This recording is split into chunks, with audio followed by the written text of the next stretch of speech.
Hey, it's Matt, your average gamer, and for this video, we're going to be going over 9 more amazing builds. Many of these are going to be build requests again, and of course, throughout this video, we're also going to talk about the fact that more Elden Ring is coming to us in 2025, and I couldn't be more excited about it. The weapon we're showcasing here for the first build is the Starline Sword. Now, on the Ash of War, it's going to scale mainly with dexterity. It only scales a little bit with intelligence. It's not the most powerful weapon in the game, but it is a lot of fun to use, and I think, honestly, if you pick this one up, you'll have a great time with it. Later in the video, I'm also going to show a combination build with 2 different weapons using this that can improve on this greatly because they scale similarly, so be sure to hang tight for that. There's a lot of good builds here, a lot of fun stuff, and once again, getting to more of the build requests that you guys comment on my channel. And if you have any build requests in the future, be sure to comment below so I can get to them and make powerful builds with the weapons you're looking for. Let's jump into equipment. And we have the Starline Sword, preferably +10. Any seal for buffs. We have the Rakshasa set on. We have the Shard of Alexander. We have the Ritual Swords Talisman. We have Malison's Prosthesis. Wing Sword Insignia or Rotten Wing Sword Insignia. If you have it, it's better. Thorny Tier, Faith Tier. If you notice we're not boosting a lot of magic things, it's because it doesn't do a lot of magic damage, and the magic scaling on it is relatively low. Let's talk about stats. And we have 60 Vigor, 19 Mind, 26 Endurance, 15 Strength. We have 60 Dexterity, once again leaning more towards Dexterity here as the weapon itself does. 30 Intelligence, 25 Faith, Golden Vow, Flame Grant, Strength. The next one up here is a build for the Backhand Blades, another requested one. I had one build recently using Bloodblade. Instead here, I'm going to go with the Ash of War, which is the main one that we're going to want to use with the weapon, the stock Ash of War Blind Spot, and then put it in Blood Affinity. You could actually get decent poise damage too if you mix in charge attacks in the Ash of War. You could probably get a couple of breaks, and then of course you could build up successive hits and attacks and build up bleed relatively quick as well. All right, and now real quick, I want you guys to comment below what your thoughts on the trailer was. If you haven't seen it, I have it up on my community tab. It looks amazing, honestly. It's kind of a roguelike, a different style online co-op game for Elden Ring, using the same base things that they use for Elden Ring and the other Souls games, though, of course. And then there were some incredible things in it, too, as we saw some of the other bosses and whatnot from other Dark Souls games come back, including the Nameless King. That was honestly a complete shocker. Be sure to comment your thoughts on the trailer. I am curious. And of course, build requests too. But yeah, more importantly, I am curious as to what you thought of the trailer because it is huge news. I didn't think we'd be getting more Elden Ring in 2025, but apparently we are, and I am super pumped up about that. Let's jump into equipment. We have the Blood Backhand Blades, +25, preferably with Blind Spot. We're using the Dragon Community Seal, White Mask. We have part of Gaius' armor and the Rakshasa set for some extra defense there. Shard of Alexander, Lord of Blood's Exaltation, Malison's Prosthesis, Wing Sword Insignia, or Rotten Wing Sword Insignia if you have it, Thorny Tier, Faith Tier, and we were using Moog Shackle to stun the boss there. Let's jump into stats. And for stats on this one, we have 60 Vigor, 17 Mind, 26 Endurance, only 12 Strength. You don't need a lot of Strength here. We have 50 Dexterity. We have 25 Faith. We have 45 Arcane for that Arcane Soft Cap. And our buffs are Golden Vow and Flame Grant Me Strength.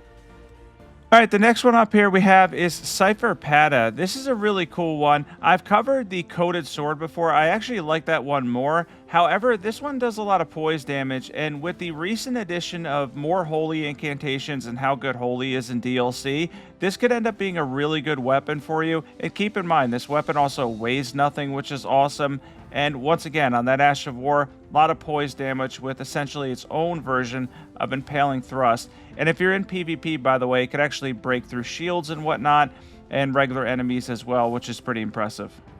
You also get like an A in Faith scaling, so yeah, it's a really cool weapon. You can get this weapon relatively early in Elden Ring too, which is awesome. Definitely one to check out if you want to have a fun time for some holy damage. We have Cipher Pada, +10, so we get an A in Faith there. We have the Erdtree Seal, 2 weightless weapons and seal, by the way. Rakshasa set, Shard of Alexander, Sacred Scorpion Charm, Ritual Swords Talisman, Blade of Mercy for posture breaks, Holy Tier, Faith Tier. What I meant to say was a weightless weapon and a weightless seal. Let's jump into stats. And we have 60 Vigor, 23 Mind, 26 Endurance, 12 Strength, 20 Dexterity. We have 80 Faith with the Faith Tier, so we got a lot of Faith for this build, but we have good Faith scaling. Golden Vow, Hallister Brewery, and Blessings of the Erdtree are our buffs. And next up, we have the Spirit Glaive. The Spirit Glaive is really fun to use. Somebody requested this a couple videos ago. It's not an amazing weapon by any means. It's really kind of sword dance with a little bit of extra magic damage. But yeah, it can be fun. It could do some poise damage as well. And then if you want a smaller version of it, the Spirit Sword has relatively the same scaling, although that one leans a little bit more towards dexterity.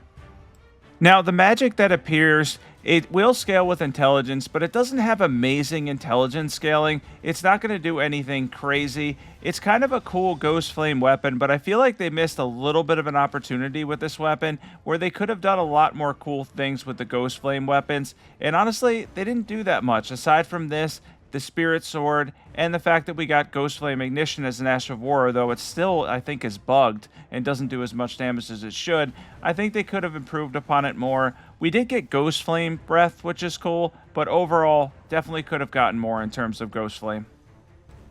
I think, like, aesthetically, it looks really cool. Honestly, it has an amazing look to it, in my opinion. But yeah, it just doesn't do as much damage as you want it to do. And the weapon being a glaive, I think it could have had a better moveset and instead not have a copy-paste Ash of War. We have Spirit Glaive plus 10 preferably. We have the Spirit Sword as our backup weapon. Any seal for buffs. Rakshasa set. Shard of Alexander. Magic Scorpion Charm. We have Melissen's Prosthesis.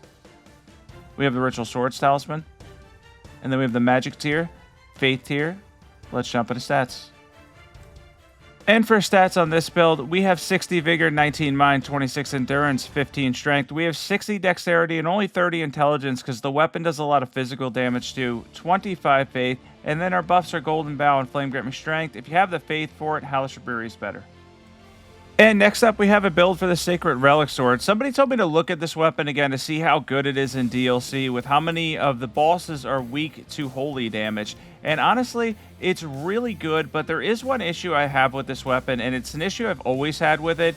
It chews through your FP like crazy. It costs so much FP to use this Ash of War consistently, but at least in DLC, the wave does a substantial amount of damage, and with this dragon here, he's weak to holy damage, and a lot of the other bosses, including the main bosses, are weak to holy too. So would I recommend using a whole bunch of incantations with this weapon?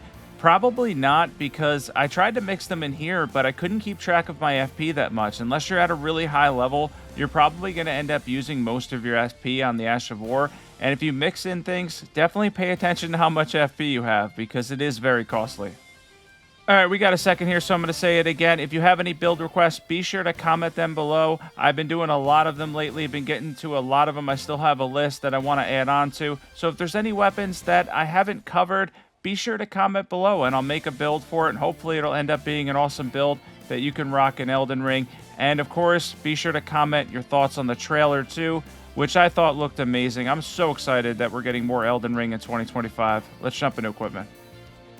Alright, we have the Sacred Relic Sword plus 10 preferably, Erdtree Seal plus 10, Rakshasa set on, Shard of Alexander, we have the Sacred Scorpion Charm, we have the Ritual Swords Talisman, we have the Two-Handed Sword Talisman, and then we have the Holy tier, Faith tier. Let's jump into stats for this one. And for stats, we have 60 Vigor, 24 Mind, 27 Endurance, 20 Strength, 30 Dexterity. We have 60 Faith. The Ash of War is going to scale mainly with Faith. Golden Vow, Hellish Brewery, Blessings of the Erdtree, and then we have the Golden Arcs Incantation.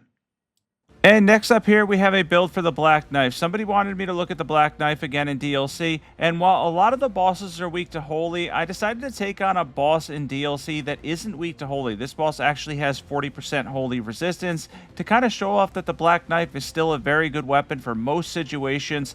Aside from pretty much Malekith and the final boss in the main game, the Black Knife is a very reliable Faith weapon. If you notice, I have two of these. I was going to implement a build where you could use two of them and kind of stack damage and then use the Ash of War, but the Ash of War ended up being so good that I didn't do much with the second one, and I ended up taking this boss on and I kept this clip. Didn't even end up upgrading the second one, so you only need one Black Knife for this build. So since we have time here, we're doing a decent amount of damage even with the holy resistance this boss has. I do want to talk about a couple of things. A couple of people asked me how my hand was healing. I had surgery on my thumb. I had an issue with a tendon being inflamed. And yeah, it's been healing. It's been a lot better the past week or two, thankfully. I've been finally able to game for like a couple hours at a time without having pain in my hand, which is awesome. So that's getting better. Really thankful for that. Can't wait to get back into more Elden Ring and more Souls games. And unfortunately, like 2 weeks ago, I had inflammation in a tooth. I had like a throbbing toothache that was awful. So I was kind of like a mess for a little bit. My hand took longer to heal than I expected, but everything's getting better now, thankfully. I'm very thankful for that. Can't wait to jump back in and do more. And if you're looking forward to more builds, be sure to comment below. And if you want me to cover Dark Souls 2 and Dark Souls 3, I'm probably going to end up doing those anyway. If you have any thoughts on that as well, be sure to comment that too. In a second here, we're going to go over equipment, stats, everything you need to know for an awesome black knife build. And by the way, this is a weapon I highly recommend for DLC, given the holy damage and the percentage damage. It's honestly quite impressive, really good weapon. Let's jump into equipment and stats. And the equipment you'll need is a black knife plus 10. Don't worry about the other one unless you want to rock 2 for some reason. The Erdtree seal is really great for this build. We have the Rakshasa set on for the extra damage. We have the Shard of Alexander. We have the Sacred Scorpion Charm. We have the Ritual Swords Talisman. We have Millicent's Prosthesis. And then we have the Holy Tier, Faith Tier. Let's jump into stats. And for stats on this build, we have 60 Vigor, 23 Mind, 26 Endurance, 12 Strength, 25 Dexterity. We have 70 Faith. Keep in mind, this Ash of War is going to scale entirely with your Faith stat. And then we're using Golden Vow, Hellish Reburie, and Blessings of the Erdtree for our buffs. And next up here, we have a build for the great Epee, if that's how you say it. I really don't know how to say the word. I know it's a French word, but I'm not sure exactly how you say it. And this is an awesome one for getting in poise damage with the charge attacks. It has a really wide swing that does a good amount of poise damage. And then the weapon itself has substantial reach as well. I actually ended up liking this weapon a lot.